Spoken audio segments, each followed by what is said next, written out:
Meu nome é Altran, sou professor do curso de Educação Física do Unifeg. Estamos estudando Fisiologia Cardiovascular. Agora nós temos o segundo vídeo sobre frequência cardíaca, que se refere ao controle extrínseco, sendo que a primeira parte, sistema nervoso autônomo.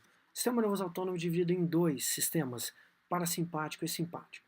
Vamos estudar ambos sistemas na função cardíaca.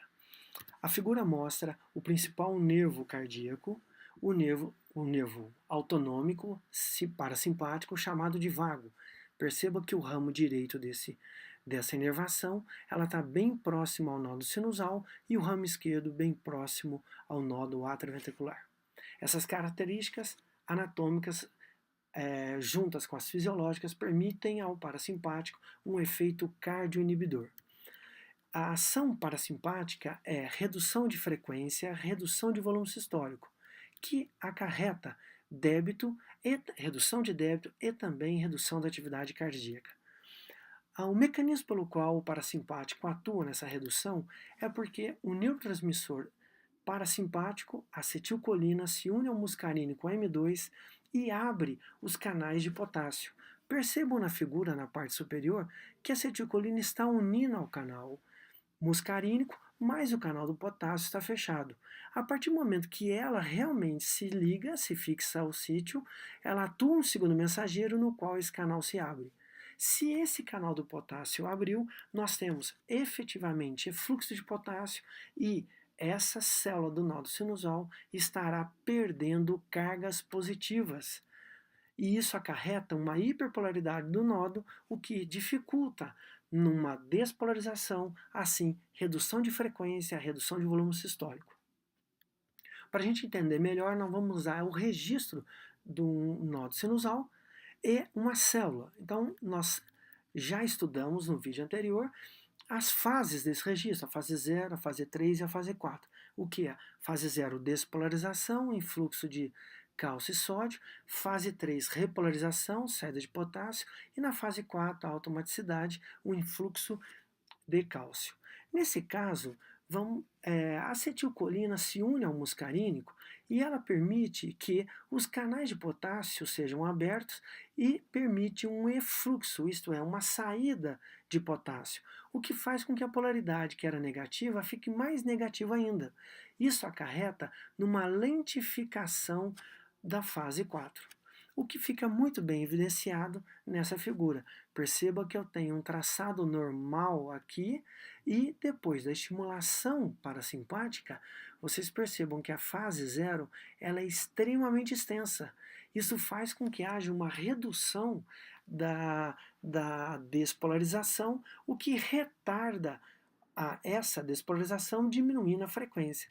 Se a frequência e o volume sistólico diminui, consequentemente o débito diminui, consequentemente a atividade cardíaca também. Já o simpático ele tem efeito contrário. Anatomicamente também, percebam que as cadeias de inervação simpática, elas distribuem em todo o lado direito e o ramo esquerdo em todo o lado esquerdo. Uma distribuição muito mais ampla. Isso, juntamente com o efeito fisiológico, faz com que haja um efeito cardioacelerador. Isto é, o simpático aumenta a frequência, aumenta o volume sistólico, acarretando aumento de débito e aumento da função cardiovascular, um efeito contrário ao parasimpático. Isso fica evidenciado nessa figura onde eu tenho a inervação simpática, o neurônio noradrenalina que une aos receptores beta. Percebam que depois de uma ação de um segundo mensageiro, nós temos um influxo de cálcio, ou melhor, uma entrada de cálcio. E para explicar isso, nós temos aqui que a noradrenalina do simpático e a adrenalina das adrenais, elas atuam no receptor beta, permitindo um influxo de cálcio. A consequência disso é o aumento da fase IF, o que faz com que haja uma maior despolarização, um aumento da frequência e um aumento da força de contração. Nós já conhecemos essa figura, mas entretanto vamos estudar agora a ação simpática. Percebam ali a noradrenalina, quando atua no receptor, permite influxo de cálcio. Isso faz com que a fase 4 ela seja mais curta, mais rápida. E sendo mais rápida, ela permite uma despolarização maior, o que fica evidenciado também na figura. Vejam que o traçado preto é o traçado normal, vejam a duração da fase 4, e agora, depois da estimulação simpática, o traçado vermelho, olha a redução do tamanho da fase 4. Isso faz com que uma fase 4 menor eu tenha uma despolarização mais rápida, isso faz com que aumente a frequência cardíaca. Frequência cardíaca aumentando, volume sistólico aumentando, débito aumenta, função cardíaca. E aqui nós temos a comparação dos dois traçados. Compare a fase 4 do parasimpático com a fase 4 do simpático. E perceba que no mesmo período você tem somente 2 batimentos e aqui você já tem 4 da estimulação simpática. Bom, esse experimento mostra um aspecto bastante interessante, que é dois grupos, o grupo azul e o grupo vermelho, onde são injetadas nesses voluntários atropina, que bloqueia o parasimpático, o que faz com que a frequência aumente, e o propranolol, que bloqueia o parasimpático, bloqueia o simpático, perdão, o que faz com que a frequência diminua. Ambos os grupos azul e vermelho tiveram o bloqueio de ambos, simpático e parasimpático, fazendo com que a frequência se estabilize em torno de 100 batimentos.